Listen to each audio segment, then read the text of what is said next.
시청자 여러분 안녕하십니까? 이데일리엔 개장 전에 살펴보는 주요 경제 뉴스입니다. 첫 소식입니다. 정부가 최근 회복세를 보여온 우리 수출의 복병으로 등장한 코로나19를 극복하기 위해 무역금융에 3조 1천억 원을 추가로 투입합니다.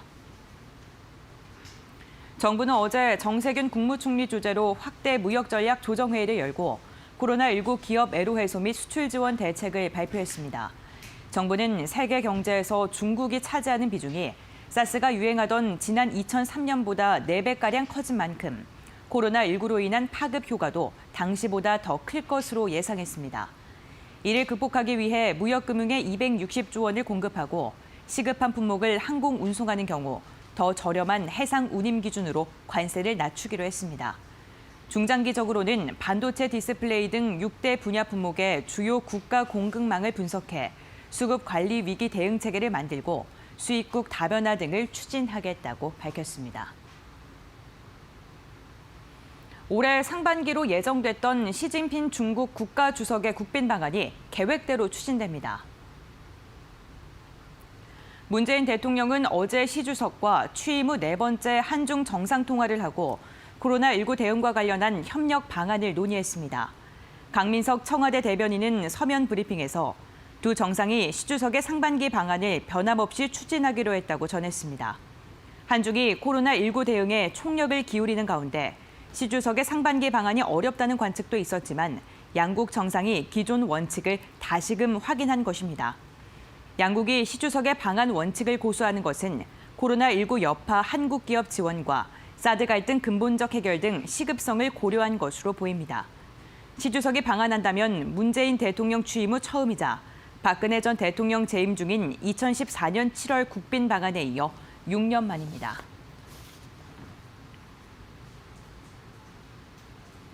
이재용 삼성전자 부회장이 화성 사업장 반도체 생산 라인을 찾아 현장 경영 행보를 이어갔습니다.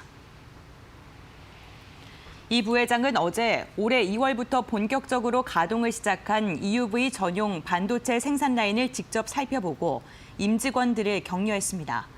그는 지난해 우리는 이 자리에서 시스템 반도체 세계 1등의 비전을 심었고 오늘은 긴 여정의 첫 단추를 꿰었다며 이곳에서 만드는 작은 반도체에 인류 사회 공헌이라는 꿈이 담길 수 있도록 도전을 멈추지 말자고 말했습니다. 이 부회장이 방문한 화성 사업장 내 V1 라인은 삼성전자의 첫 EUV 전용 라인으로 최근 7나노 이하 반도체 생산에 돌입했으며 앞으로 차세대 파운드리 제품을 주력으로 생산한다는 계획입니다.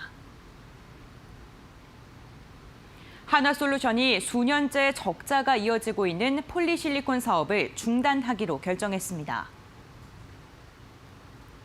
한화솔루션은 어제 이사회를 열고 태양광 소재인 폴리실리콘 사업을 중단하기로 결정했으며 관련 생산 설비의 잔존 가치는 지난해 실적에 모두 손실로 반영했다고 밝혔습니다. 앞서 OCI가 중국의 저가 공세를 버티지 못하고 폴리실리콘 국내 생산을 중단하기로 발표한 데 이어 한화솔루션도 사업을 철수하기로 결정한 것입니다. 한화솔루션은 폴리실리콘 판매 가격이 생산 원가의 절반 정도에 그치는 상황이라 가동률을 높이면 높일수록 손실이 커질 수밖에 없는 구조라고 국내 철수 배경을 설명했습니다. 지난해 한화솔루션 당기순 손실은 2,489억 원을 기록해 적자로 돌아섰습니다. 12.16 부동산 안정화 대책 이후 2달여 만에 조정 대상 지역 확대와 대출 규제 강화 방안을 담은 19번째 부동산 대책이 나왔습니다. 정부는 경기 남부 지역을 중심으로 풍선 효과가 확대되자 투기 수요를 막자는 조치를 마련했다며 경기도 수원시 영통구와 장안구, 권선구, 그리고 안양시 만안구, 의왕시 등 5곳을 조정 대상 지역으로 추가 지정했습니다. 조정 대상 지역은 그동안 주택담보대출 비율 LTV가 60% 적용됐지만 앞으로는 가격 구간별 차등 적용 방식으로 대출 규제가 강화돼 9억 원 이하 부분은 50%, 초과분에 대해서는 LTV가 30%로 적용됩니다.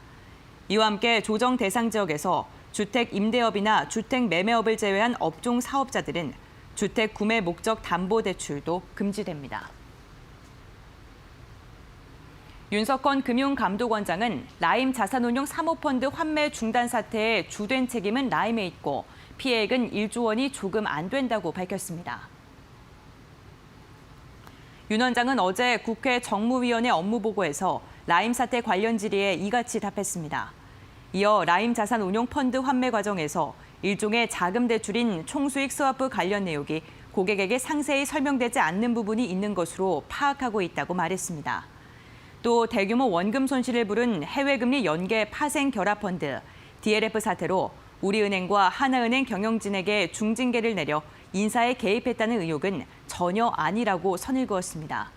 그러면서 인사 문제는 이사회와 주주가 알아서 하는 것이지 우리가 더는 할 일이 없다고 강조했습니다.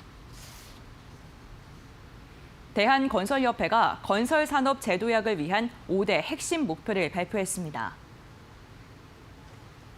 대한건설협회는 어제 제62회 정기총회를 개최하고 신수요 건설 물량 창출, 적정 공사비 확보, 중소건설업체 생존권 보호, 건설 현장 애로 규제 해소, 건설산업 이미지 및 협회 운영 개선 등 5가지 핵심 목표를 정하고 20개의 중점 추진 과제를 선정했습니다. 이와 함께 공사 원가 현실화 추진 등 2019년도 주요 업무 추진 실적을 대의원들에게 보고하고 2020년 사업 계획 및 예산을 의결했습니다. 유주현 대한건설협회 회장은 최근 중국발 전염병 확산으로 국내 건설 또한 어려운 산업 환경이 계속될 것으로 보인다며 회원들의 관심과 적극적인 협조를 당부했습니다. 한편 유주현 회장은 이달을 끝으로 협회장직에서 물러나고 김상수 신임 회장이 3월 1일부터 4년간 협회를 이끌 것으로 보입니다. 이어서 이 시각 간추린 뉴스입니다. 국내에서 처음으로 코로나19 확진자 중 사망자가 발생했습니다. 경북 청도 대남병원 관련 확진자인데 중앙방역대책본부는 현재 사인을 폐렴이라 판단하고 있습니다. 기아자동차 중형세단 K5가 한국자동차기자협회가 뽑은 2020 올해의 차 대상과 함께 디자인상까지 수상하며 2관왕에 올랐습니다. IBK 기업은행이 윤중원 행장 취임 후 첫 정기 인사를 단행했습니다. 부행장 4명, 지역 본부장급 4명을 포함해 총 2,197명의 승진 인사 이동을 냈습니다. 공정과 포용, 성과 실력의 원칙을 구현하는 데 초점을 뒀다고 회사 측은 설명했습니다. 금융권에 따르면 금감원은 신임 금융소비자보호처장 등 부원장급 인사를 놓고 금융위원회와 의견을 조율하고 있습니다. 신임 금소청장 후보군인 김용재 교수와 김헌수 교수 등은 청와대 인사검증을 받고 있는 것으로 알려졌습니다. 이데일리엔 개장 전에 살펴보는 주요 경제 뉴스 함께 확인해봤습니다.